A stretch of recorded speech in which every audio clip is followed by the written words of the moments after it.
जय माता दी। ओम नमः शिवाय। आज हम पढ़ रहे हैं हरतालिका तीज व्रत कथा। भाद्रपद मास की शुक्ल पक्ष की तृतीया को यह व्रत किया जाता है। सुहाग चाहने वाली स्त्रियों को इस दिन शंकर पार्वती सहित बालू की मूर्ति बनाकर पूजा करनी चाहिए तथा नए सुंदर वस्त्रों और कदलमी स्तंभों से घर को सजाकर नाना प्रकार के मंगल गीतों से रात्रि जागरण करना चाहिए। इस व्रत को करने वाली स्त्रियां पार्वती के सम्मान सुखपूर्वक पति रमण करके शिवलोक को जाती हैं। हरतालिका तीज पर स्त्रियां रेत या काली मिट्टी से भगवान शिव माँ पार्वती की मूर्ति बनाकर उनकी विधि पूर्वक पूजा करें। सभी व्रती स्त्रियां इस बात का ध्यान रखें, हरतालिका तीज के पूजन का आरंभ भगवान गणेश की पूजा के साथ करें। इसके बाद विधि पूर्वक से शिव शंकर भगवान माँ पार्वती की पूजा करें। हमारी कामना है कि आपका ये व्रत सफल हो और भगवान भोलेनाथ व माता पार्वती के आशीर्वाद से आपका सुहाग अखंड अचल रहे। हरतालिका व्रत कथा।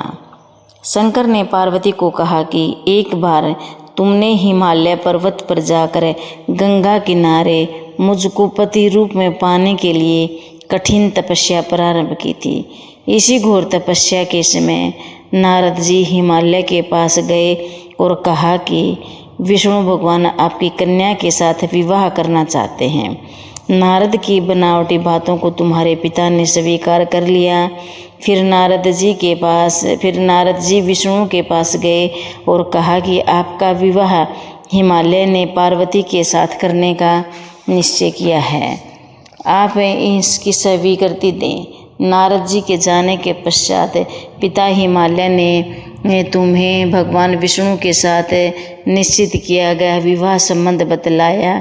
यह बात सुनकर तुमने अत्यंत दुख हुआ। एक सखी के द्वारा दुख का कारण पूछे जाने पर तुमने कहा कि मैं इधर भगवान शंकर के साथ विवाह करने के लिए कठिन तपस्या कर रही हूँ, उधर हमारे पिताजी विष्णु के साथ संबंध करना चाहते हैं। तुम मेरी सहायता करो, अन्यथा मैं प्राण त्याग दूंगी। सखी ने धीरज देते हुए कहा, मैं तुम्हें ऐसे वन में ले चलूँगी कि तुम्हारे पिता को पता न चलेगा। इस प्रकार तुम सखी की सहमति से घने जंगल में गई। उधर तुम्हारे पिता हिमालय ने घर में इधर उधर खोजते हुए जब तुम्हें न पाया तो बहुत चिंतित हुए, क्योंकि नारद ने विष्णु के साथ विवाह करना मान लिया था। वचन भंग की चिंता से उन्हें मूर्छित कर दिया। तब सभी पर्वत यह तथ्य जानकर तुम्हारी खोज में लग गए। उधर सखी सहित तुम सरिता नदी की एक गुफा में मेरे नाम पर तपस्या करने लगी। भाद्रपद शुक्ल तृतीया को उपवास रखकर तुमने सिरका का शिवलिंग स्थापित करके पूजन तथा रात्रि जागरण भी किया। तुम्हारे इस कठिन तप व्रत के कारण मुझे तुम्हारे सामने पूजा स्थल पर आना पड़ा। तुम्हारी मांग तथा इच्छा के अनुसार तुमको मुझे अर्धांगिनी रूप में स्वीकार करना पड़ा। तत्पश्चात मैं तुरंत कैलाश पर्वत पर चला गया। प्रातः बेला में जब तुम पूजन सामग्री नदी में छोड़ रही थी, उसी समय हिमालय राज उस स्थान पर पहुंच गए। वे दोनों को देखकर पूछने लगे, बेटी तुम यहाँ कैसे आ गई? तब तुमने विवाह वाली बात सुना दी। वे तुम्हें घर बुला लाए। तब शास्त्र विधि से तुम्हारा मेरे साथ विवाह हुआ। हरतालिका व्रत का नामकरण सखी द्वारा हरि जाने पर इसका हरतालिका नाम पड़ा। भगवान शंकर ने माता पार्वती से यह भी बताया कि जो स्त्री इस व्रत को परम श्रद्धा से करेगी उसे तुम्हारे सम्मान ही अचल सुहाग मिलेगा। ये थी हरतालिका तीज की व्रत कथा। अब विनायक महाराज की, गणेश की।